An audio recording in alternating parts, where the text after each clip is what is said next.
Good afternoon and welcome to Midday Live. I am Wendy Lai. Coming up this afternoon.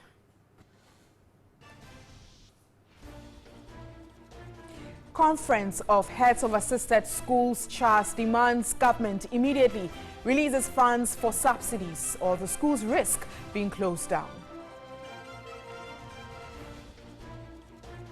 NADMO goes technological as it develops an app that detects flooding.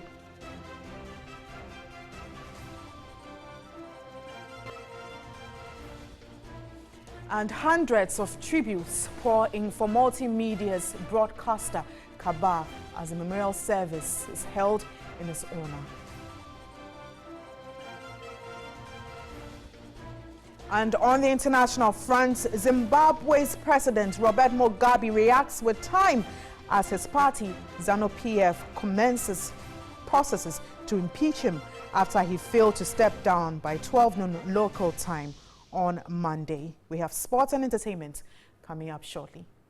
Let's start with our stories now. And the national president of the Conference of Heads of Assisted Secondary Schools, CHAS, Mrs. Cecilia Kwachi-Kofi, has asked government to, as a matter of urgency, release subsidies which have been in arrears for 3 terms to the schools. CHAS says the schools risk being closed down if the absorbed fees by government does not reach them immediately.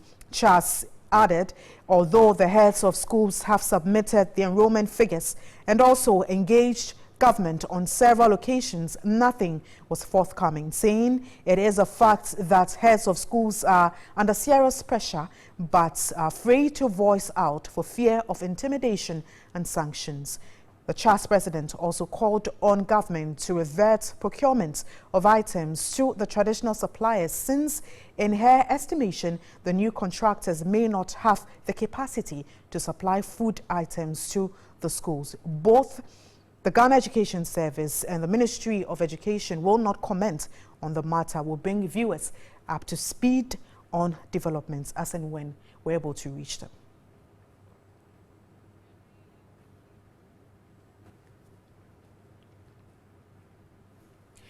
Away from that story, the Ghana Highway Authority says it had no alternative than shutting down the Yape and Bupe bridges after realizing it was collapsing.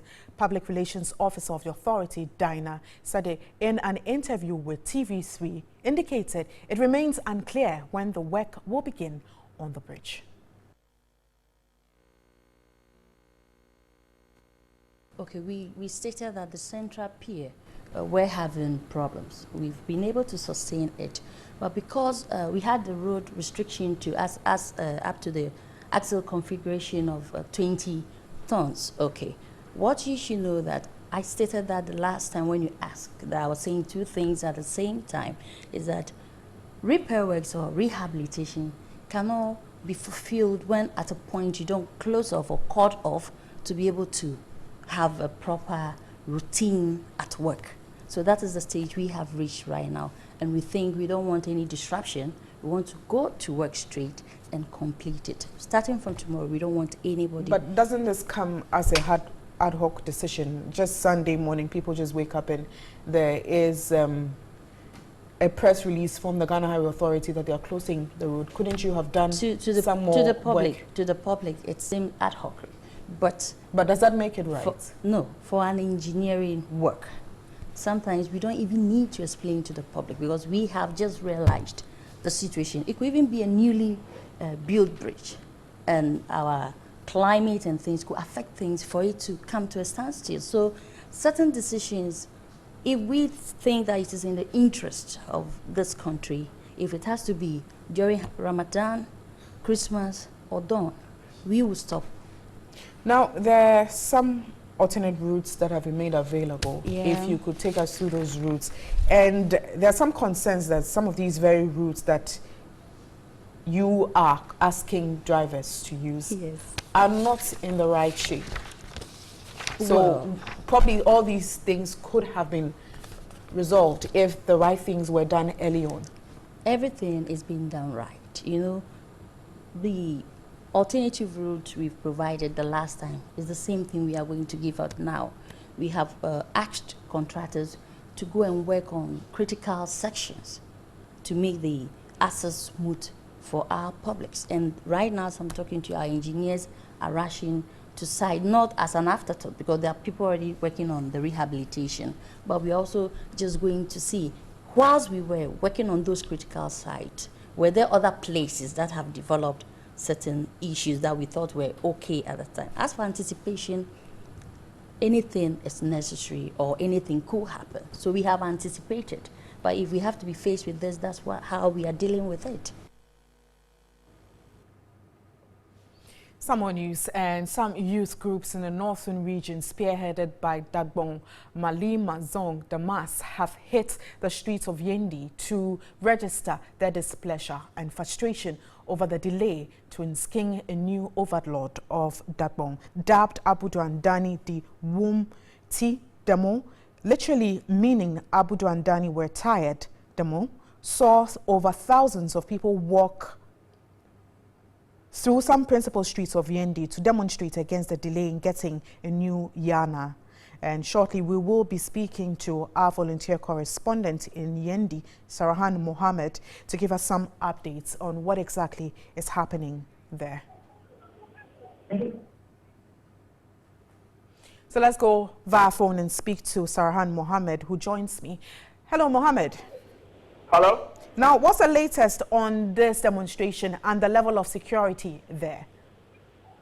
Okay, the level of security here is very tight. We have the SPU from the police service here, and the military is also heavily represented here. Currently, we are at the Yendi Municipal Assembly, where the youth group are petitioning the MCE to get their petition to the Flagstaff House so that the president will work on their demand.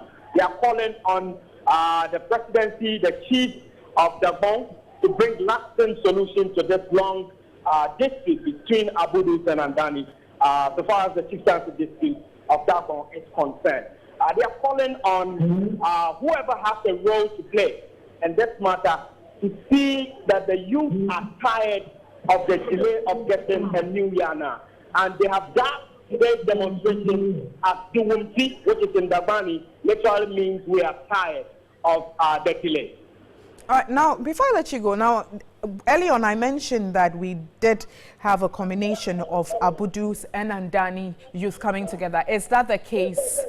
Yes, there? This is the case. This is not a demonstration from one gate. It is both gates, that is the Abudus and Andani, who have come together to ensure that a lasting solution is brought to bear. All right, well, thank you so much, Sarahan, for this update. He will bring us some more as and when he gets them. You're still watching Midday Live. Remember, you can get interactive. Send your comments on our social media platforms. Facebook and Twitter is News on TV3. Now to one of our headline stories, and the National Disaster Management Organization, NADMO, has developed an app which predicts possible flooding hours before they occur. The app, known as Flash Flood Forecaster, and developed by the National Disaster Management Organization, NADMO, uses satellite data and a new generation of flood modeling techniques to accurately predict the area and extent of possible flooding some few hours before they occur, allowing residents to take appropriate sanctions. It can be downloaded from the Google Play Store.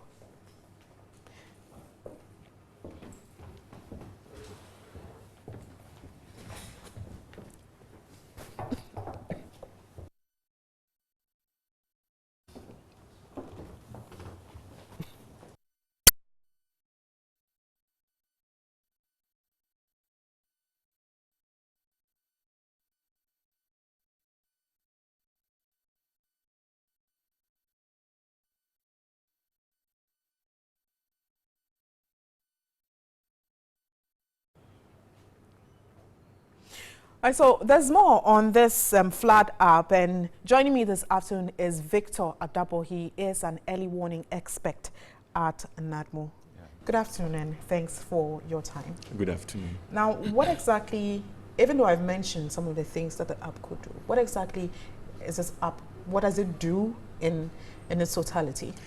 The app is supposed to model floods. It brings out areas which are likely to be flooded. It's an early warning tool. It gives you lead time of about 2 hours as to the likelihood of flood occurring in specific locations. Basically, that is what it does. And now it can only be accessed from the Google Play Store? Yes, Is currently it's available on Google Play Store. For now, it is available for Android applications. And which persons are supposed to get this application? It's available to the public. Anyone can access it. It's supposed to be part of our outreach to the public to let them have power in their own hands in terms of knowing where it is likely to get flooded. The issue of flooding and where it occurs sometimes is mystified. You know, it's like it's only the experts who know what's going to happen where.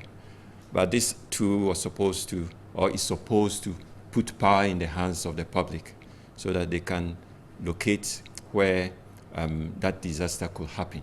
Yeah. And how long did it take NADMO to come up with this app? Because I'm sure if this had come up a lot more earlier, some of the flooding situations could have been averted, or loss of property and life as well. Yep. The app came through a project, community resilience through early warning, in short, CREW. It was funded by the Norwegian government and then also NADMO. The CREW project came out with a lot of applications and then also built several emergency operation centers in all 10 regions and then also 10 pilot districts. It provided early warning dashboards, that is web-based dashboards that allow you to locate drought and flooding the countrywide. What brought up this app was due to a specific problem in Accra's situation. Accra has a history of flooding, and the problem with Accra and early warning is that as and when the flooding is occurring, you don't have enough lead time, because what happens in Accra's situation and most of our cities is what we call flash floods. That means when it rains, then it starts flooding. As soon as the rain stops, then the flooding subsides. So you don't have enough lead time. And so this app was developed due to that shortfall in lead time. And so what it does is it uses a special technology to give us about 2 hours lead time in terms of flooding in Accra's setting. Now, in explaining how it works, if one downloads the app onto the phone, what next? Basically, when you download the app onto your phone, you will have a map interface. Then it will have the visuals of rain-bearing clouds over the country. And what you do is there's a search button. You search for your location. And once it picks the location, the map opens, it shows your location, and it gives you the lead time in terms of time, as in hours. And then you can also do other functionalities on it. It's user-friendly. Now, yeah. so Till, I'm sure majority, not everyone has access to such Android phones and has access to even Google Play Store and the like. What happens till they get them? What happens? What is NADMO doing in relation to these early warning signs? Yeah, what happens in terms of early warning? As part of our preparedness, we send out news alerts. It's true that not all are on perhaps smartphones and therefore will not have access to that information. And in terms of literacy issues too, not everybody really understands how some of these things work. So what we do is, towards the flood seasons, based on historical knowledge, we know when the floods normally occur. We send news alerts via various media, radio, and also these are all part of early warning. But this addition is supposed to bring us a little up in terms of technology. Yeah. And has there been enough education on this, aside you using this platform? In terms of reaching out to the media, we've done a lot of publicity in terms of local dialect information and all that. But with this app in particular, beside the launching that was done sometime September last year, not much publicity has been done. Why? In fact, we were expecting that the media houses we invited, to cover will send the information out there. But what are you doing as an organization? You don't leave it just in the hands of the media. Yes. When we have the opportunity to interact with the public, and we are talking of early warning, we try to bring some of these things up. Yeah. All right. Well, thank you so much, Victor Atabo. He is an early warning expert at NADMO.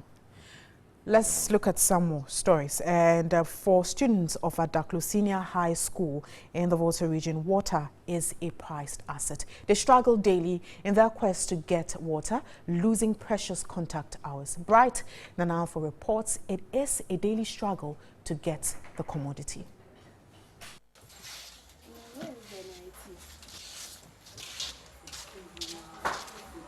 Up and early and ready for lessons.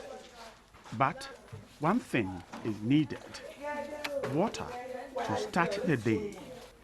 And so they march on like soldiers in battle.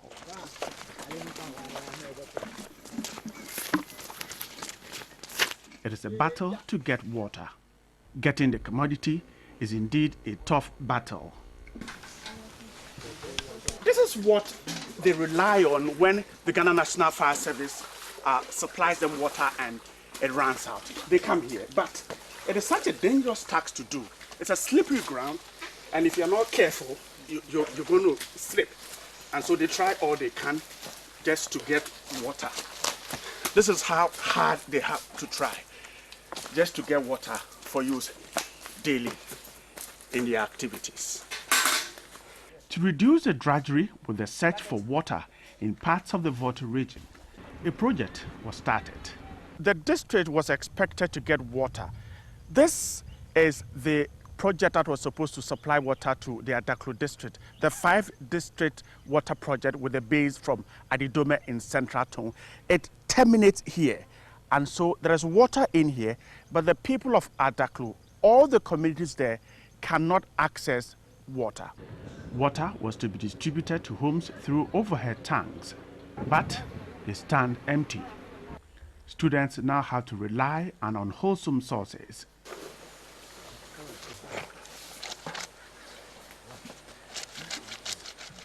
The Adaklu Senior High School buys water at 1,200 cedis a tank a week, over 15,000 cedis a term.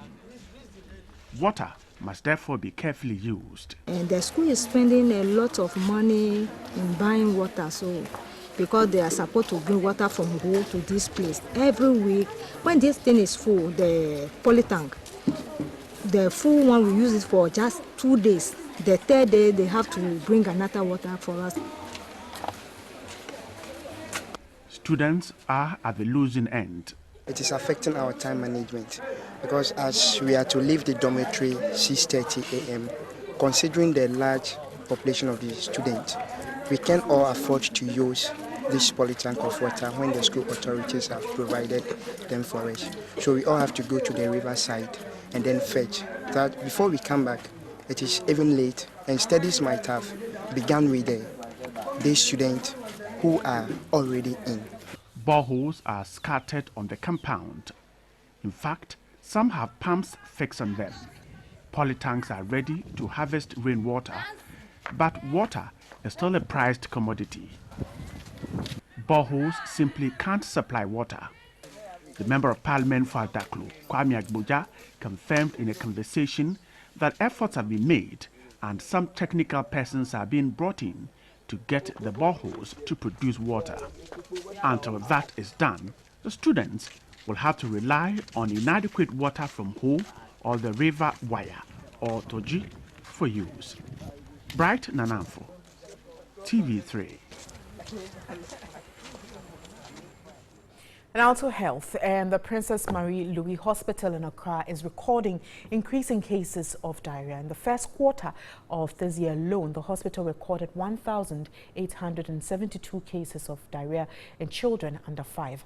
Acting director of the hospital is encouraging proper hygiene practices. Diarrhea is a passage of 3 or more loose or liquid stools per day. According to the WHO, it is still the second leading cause of death globally among children under 5, which is about 1.5 million. Studies have shown that around 90% of all deaths associated with diarrhea occur in children under 5 years living in low and middle income countries. In Ghana, diarrhea kills 14,000 children annually. Diarrhea cases reported to the Princess Marie Louise Hospital from January to June this year was 1,872. Dr. Isaac Aban is acting medical head of Princess Marie Louise Hospital. We see quite a significant number of children who present with diarrhea in the hospital. When they are very dehydrated, then it means we have to admit them, and then we have to use IV fluid. Dr. Adban advised that good hygiene practice was the best way to go. Diarrhea is very preventable. I mean, it's just having good hygienic practices, good hygiene, good drinking water, hand washing. These are simple things that don't even cost anything. A trained analysis conducted by a nurse of the hospital, Benson Owusu, between 2011 and 2014 showed that a total of 2,081 diarrhea cases in children under 5 years were reported to the hospital. Out of this, majority were males, representing 1,254. Now, what I've realized is that the peak of the condition was from 2011, but it started declining. And based on my research, I realized that it was as a result of the introduction of the rotavirus, which is a vaccine that we give to prevent diarrhea. And based on that, there has been a reduction. But even this reduction that we are talking about is still so not significant, looking at the number of cases that are still coming.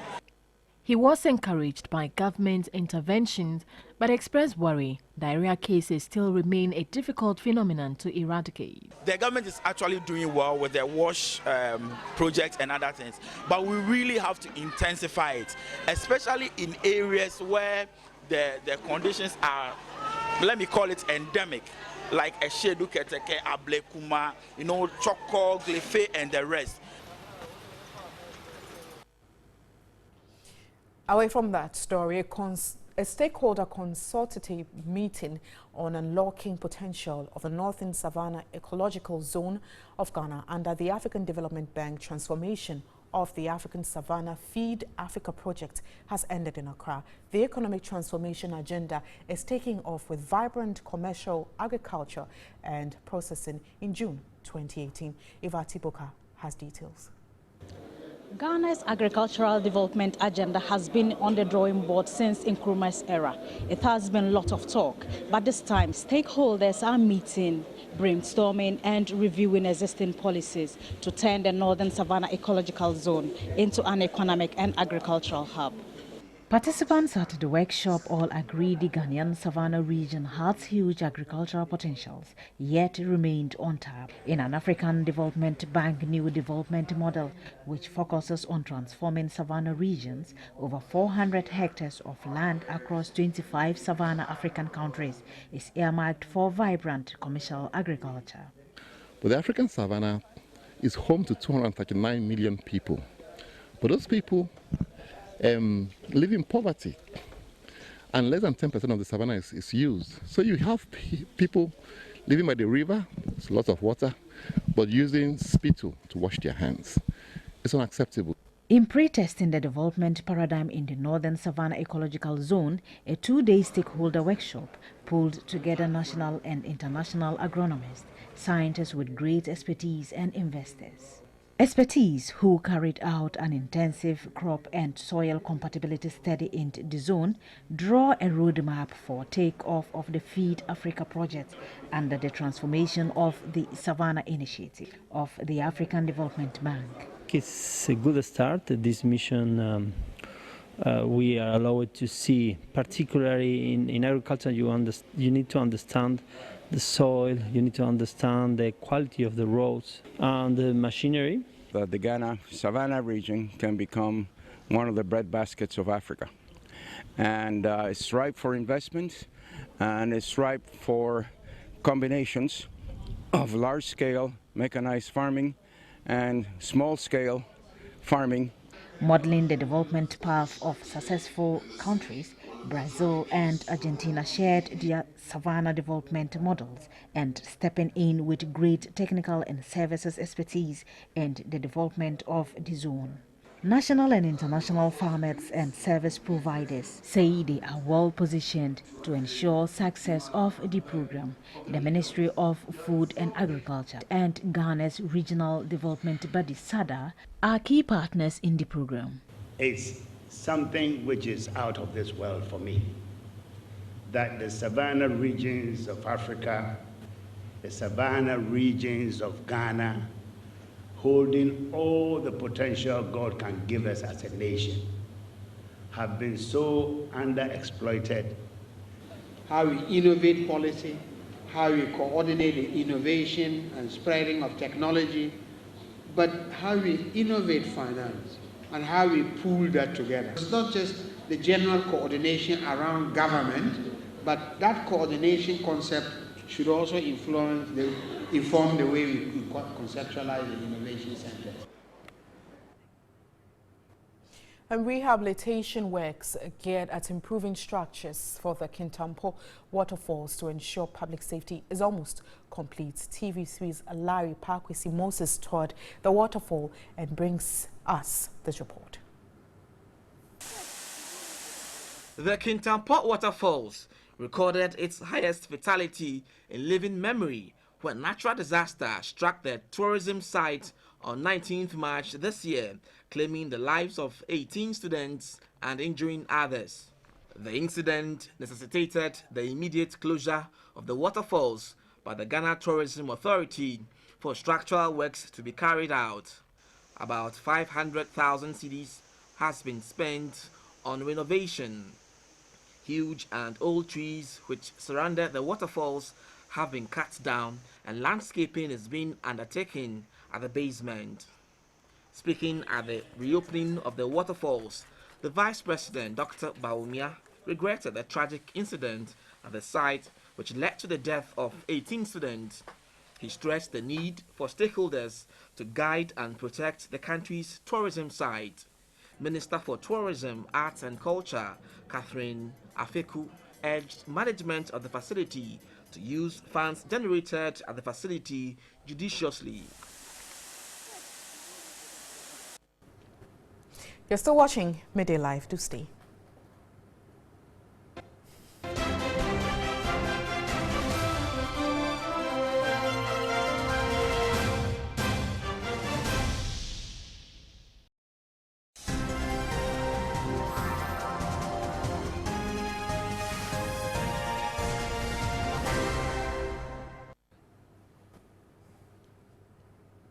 Thanks for staying. Let's do business now. And the Chief Executive Officer of the Microfinance and Small Loan Center, MASLOC, Stephen Asamoah, says it will take some time for the economic policies of the NPP administration to reflect in the lives of citizens. Reacting to the 2018 budget statement, he mentioned that the budget will truly put Ghana to work and impact the lives of ordinary people. The Finance Minister, Ken Ofori-Atta, in his 2018 budget presentation to Parliament on Wednesday, said that government is on track on making the economy a business-friendly one. He said it is for this reason that it has introduced tax cuts and have restored macroeconomic stability, which is protecting the value of money in the pockets of ordinary Ghanaians. He said government's broad agenda for next year is to translate the stability achieved into shared growth with aggressive policies aimed at creating more opportunities for jobs.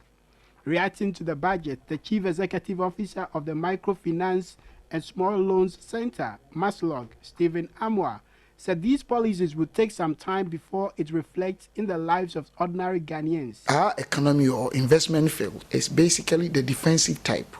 That means its systematic risk index is less than 1. And what it means is that when the economy is going up or down, it doesn't readily affect these areas.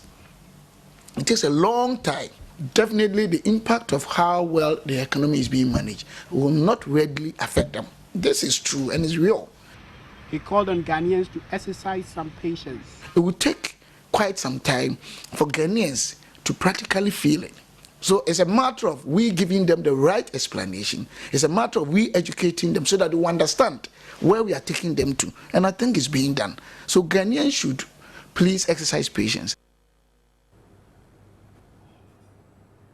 And still on the budget this afternoon, Ghana's economy has achieved relative stability and appears to be on the trajectory to recovery after numerous challenges it experienced in the past few years.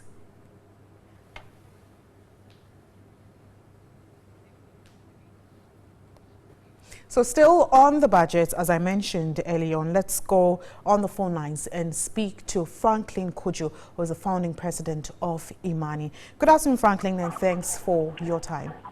Good afternoon, Wendy. How are you? Very well, thank you. Now, what do you make of the budget? Some persons have mentioned that it is overly ambitious, while some say that it will make Ghana business friendly. What's your take on the budget? Well, for starters, the budget has indeed focused on job creation, industrialization, and indeed the agribusiness as well. I mean, the culture sector is supposed to be given a good boost. In general, yes, the budget does in fact looks ambitious, just that the expenditure patterns or the expenditure plans themselves are not necessarily what we had hoped for. Don't forget that the government needs to, or believes that it needs to reduce the deficit that we have. And so that may be constraining the extent of the expenditure. At the same time, the revenue situation hasn't been particularly good.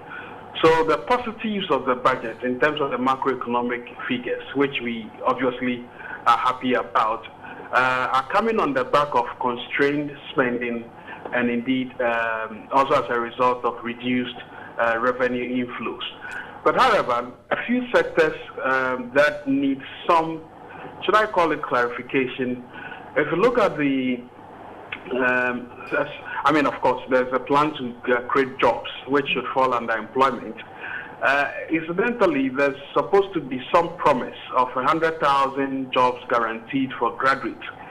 Now, if you look at the fact that the hefty amount, which is almost 600 million Ghana cedis, has been allocated for that enterprise, it doesn't necessarily sync well with some of us, because what the funds are supposed to be used for does not in any way differentiate its purpose from the National Service Scheme, which gives graduates an additional year of, if you like, some hands-on training.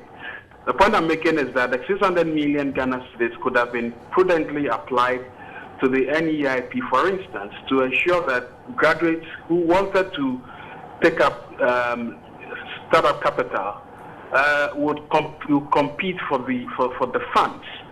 So that becomes quite competitive and entrepreneurial as well.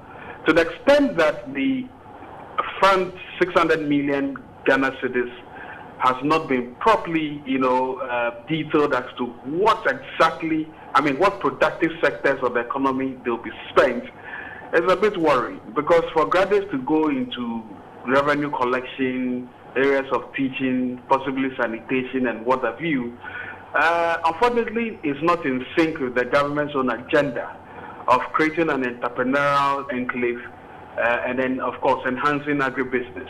Some would have thought, we certainly think, that a portion of that money could have been utilized in the agribusiness sector, for instance, in order to shore up agriculture, given that the entire agriculture sector took a significant cut of about 21%. I'm not talking about the planting for food and jobs, which also did get some money, but it would have been somehow prudent that the agribusiness part of the chain could have been focused so that graduates may be, may be asked or may be interested in getting into the agribusiness sector. Then, of course, if you thought that in the agriculture sector itself, cocoa farmers are getting aged, as well as crop farmers, it was important to intensely, incentivize people to go into the sector. That said, there's also the issues around infrastructure. If you look at the allocations for public infrastructure and the budget, in total, there's a 31% cut for almost all the sectors under infrastructure, with transportation taking a significant cut of about 83%. Now, this is quite challenging. Now, if I can cut you there, Frank, you've mentioned some of these pointers, the positives and the negatives. For the negatives, do you think that these are issues that should be addressed here now, or it should take some time so that the corrections are made along the way? Well, I think some of the issues ought to be corrected, especially on the issues of public infrastructure. Now, I was making the point that even though there's been a significant cut, the government may suggest, for instance, that the private sector would come in to, take care of the shortfalls. But the challenge with that path is that the PPP bills, the public-private partnership bills, that should enhance the deliberate interventions or investments in the private sector, in the public sector, unfortunately haven't been passed. So one good way would be for the government to fast-track the passage of the PPP bills, and I would have thought that the passage of the PPP bills would have been the topmost priority even before the office of the Special Prosecutor's Bill. But then we can still ask for it. So there are a number of things that ought to be done. Of course, there's the education aspect as well, which I'm sure now that reality has dawned, I think voluntary donations may be useful, but it ought to be properly defined. Okay. And I would even suggest that we scale up and ask for corporate social responsibility from companies into education. Thank you so much. They must get some rewards for it. Thank you, Franklin Kojo, for your time. He's the founding president of Imani Ghana. Next, we have sports.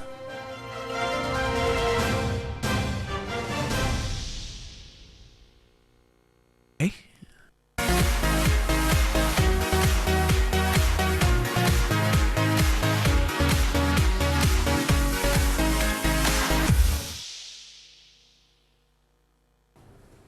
And Zainab beat of competition from Sewa Baba and Nana to emerge ultimate winner of Ghana's Most Beautiful 2017.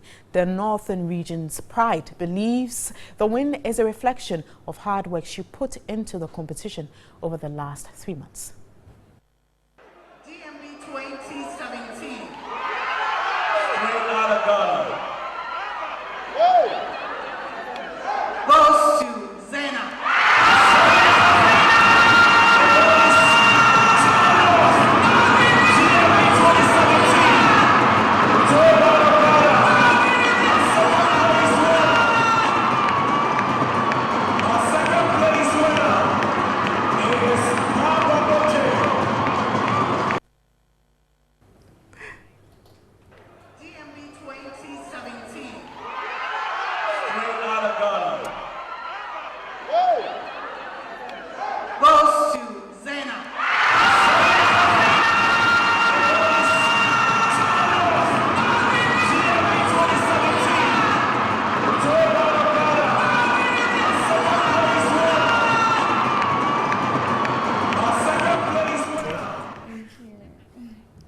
All right, so I'm all smiles because I do have the beauty queen here with me, Ghana's Most Beautiful 2017.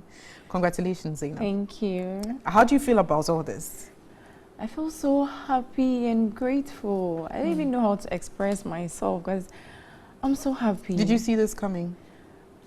At a point, I didn't see it coming because Sewa, Baba, Nana, they are all doing so well, just as I'm doing. But Then it got to a time that I was like, Zainab, are you ready for this?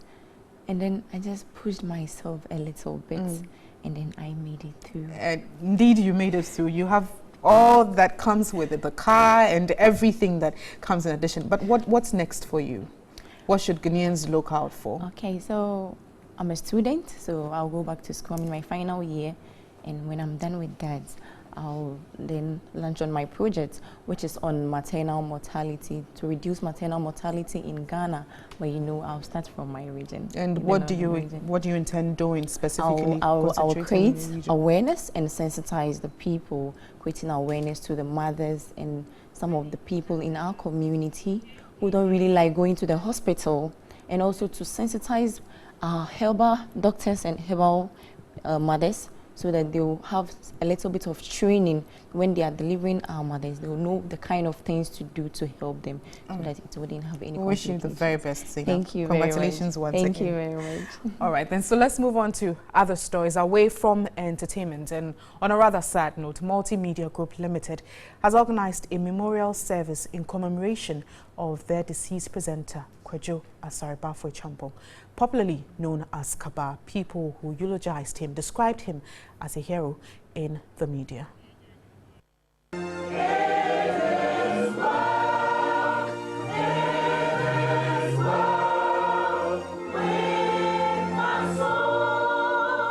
People from all walks of life converged at the forecourt of Joy FM to partake in the memorial service in remembrance of Kaba, one of Multimedia Group's astute presenters.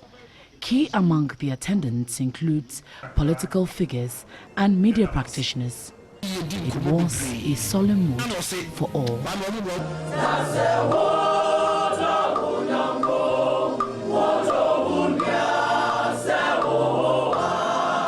The deceased journalist was eulogized by many. We must all be asking for grace and mercy.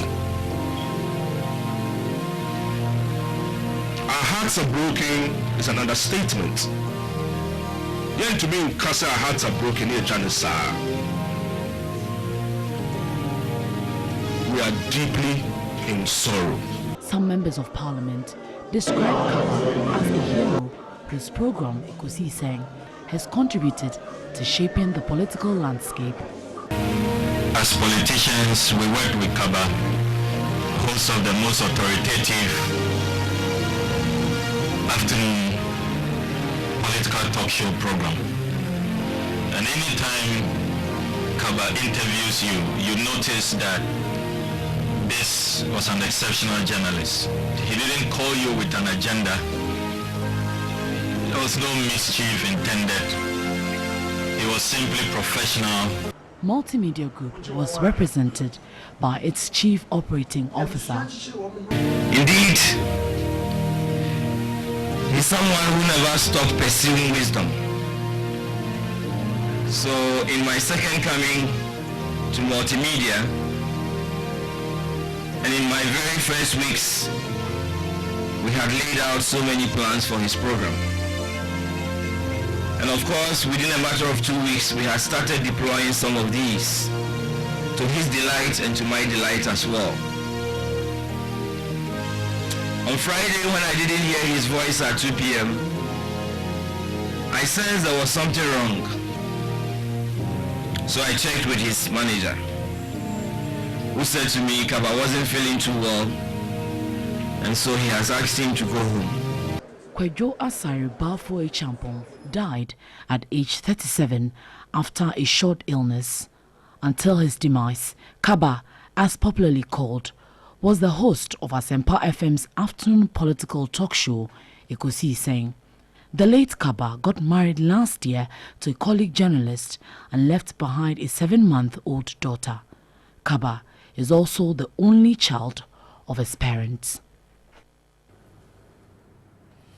May his soul rest in peace. And President of the Ghana Journalists Association, Afol Moni, has urged journalists to prioritize their health. There's empirical evidence that every journalist at 30-something is stressed out. because of the nature of our work. You know, our job imposes pressure. We have incessant deadlines to beat. We have programs to review. Even in the face of deep-set fatigue, we are obliged to render peak performance. So all this imposes pressure on us. So it will take the grace of God, indeed it takes the grace of God to sustain some of us in this business. But the point should be articulated that we need to be alive to do our job. And this reinforces the need for every journalist to prioritize his or her health issues and needs.